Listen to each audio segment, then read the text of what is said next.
अस्सलाम वालेकुम। Welcome to computer tutorial hub. हम पाइथन लैंग्वेज की सीरीज़ डिस्कस कर रहे हैं।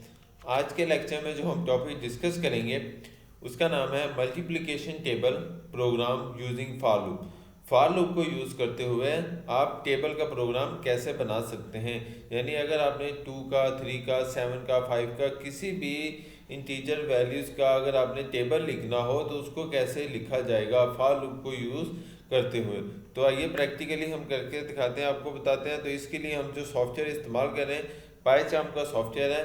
तो इसमें हम सबसे पहले जो है यानी यूज़र से वैल्यू मांगेंगे, जिसमें हम ये बताएंगे कि आप यूज़र से वैल्यू कैसे मांगते हैं। तो हम एक वेरिएबल डिक्लेयर करते हैं नम नाम का, और उसके के बाद इक्वल टू, और अब आपको पता है कि हम सबसे पहले इंट लिखेंगे क्योंकि इंटीजर की वैल्यू जो है वो एक्सेस करनी है, और उसके बाद हम इनपुट यूज़र से वैल्यू जो है वो इनपुट लेंगे। तो उसके बाद ब्रैकेट एक अगेन स्टार्ट होगी जो डबल कोटेशन में हम लिखेंगे यानी स्ट्रिंग के तौर पर, यानी यूज़र से क्या मांगना है। तो हमने यूज़र से इंटीजर वैल्यू मांगनी है यानी टेबल की वैल्यू मांगनी है, तो हम डबल कोटेशन में उसे लिखेंगे एंटर आ टेबल नंबर। ठीक है जी, आप डबल कोटेशन में कुछ भी लिख सकते हैं।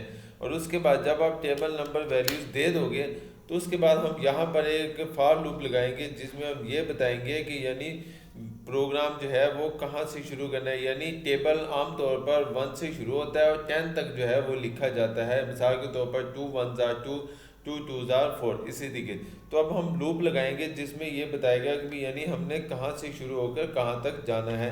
तो हम फॉर लूप लगाते हैं और यहाँ पर एक वेरिएबल आई नाम का जो है वो डिक्लेयर करते हैं जो हमें 1 से लेकर 10 तक लेकर जाएगा।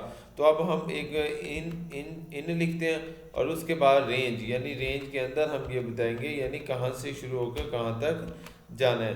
तो अब हम रेंज की स्पेलिंग जी, और उसके बाद यहाँ पर जो है हम 1 लिखते हैं और उसके बाद कॉमा डालकर 11 लिखेंगे। 11 का मतलब ये चीज़ें हम लेस देन 11 यानी 10 तक जो है हम टेबल लिखेंगे, और उसके बाद लास्ट में हम उसको कॉलन लगा देंगे। अब हम यहाँ पर जो है प्रिंट करते हैं। तो प्रिंट क्या करना है, यानी टेबल्स को प्रिंट करना है। टेबल्स की लाइन जो है वो प्रिंट की जाएगी। तो एक सिंगल लाइन होगी जो हम लिखेंगे, यानी सबसे पहले प्रिंट लिखते हैं और उसके बाद ब्रैकेट स्टार्ट करते हैं और डबल कोटेशन के अंदर जो है यानी डबल कोटेशन से पहले हम क्या करेंगे, नम की वैल्यू जो है वो लिखेंगे। नम में यानी 2 का टेबल है तो 2 पहले आ जाएगा, 3 का अगर आप टेबल देते हो तो 3 पहले आ जाएगा। इसी तरीके से कोई भी अगर आप वैल्यू, उसके बाद यानी पहले 3 आएगा। उसके बाद देखा जाए तो यानी x की वैल्यू यानी मल्टीप्लिकेशन का साइन है वो आता है, और उसके बाद इसको सेपरेट किससे किया जाता है, सेपरेट किया जाता है हम कॉमे से। इसी तरीके से x की वैल्यू यानी x को भी हम सेपरेट करेंगे, यानी कि x नहीं मल्टीप्लिकेशन है।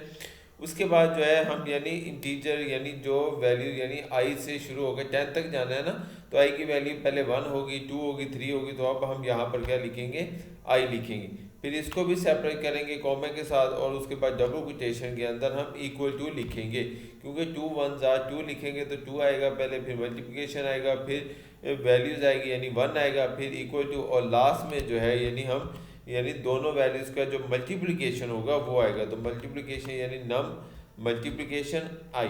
ठीक है जी, ये हमारा जो प्रोग्राम है वो कंप्लीट हो गया। यानी सबसे पहले हमारे पास जिस तरह यहाँ पर मैं कमेंट्स में अगर आपको लिख कर भी दूँ तो उसमें भी ये 2 1 2 2 2 4। अब हम क्या करते हैं, इसको रन करते हैं। तो रन करने के लिए हमारे पास जो है यानी सबसे पहले हम रन में जाएंगे ऊपर, और उसके बाद रन मेन पर क्लिक करेंगे। तो आपके सामने जो है अब ये देखिए नीचे जो है वैल्यूज़ यहाँ से आपसे मांग रहा है एंटर अ टेबल नंबर। अब मैं यहाँ पर टेबल नंबर जो है फ़र्ज़ करें मैं 3 देता हूँ, और उसके बाद जैसे ही एंटर का बटन दबाऊँगा 3 का टेबल ये देखिए आपके सामने जो है वो बना हुआ आ गया। तो मैं इसको थोड़ा सा वसी कर देता हूँ। ये देखिए अब हमारे पास यानी 3 का टेबल यानी 3 1 3, फिर 3 2 6। और इसी तरीके से अगर हमने यानी टेबल कोई और लिखना है, मिसाल के तौर पर 3 का टेबल लिखना है या 5 का लिखना है, तो हम रन करते हैं।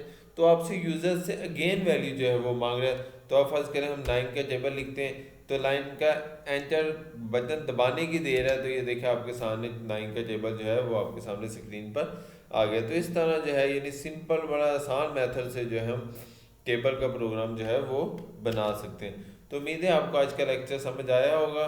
मेरे चैनल को सब्सक्राइब कीजिएगा। अल्लाह हाफिज़।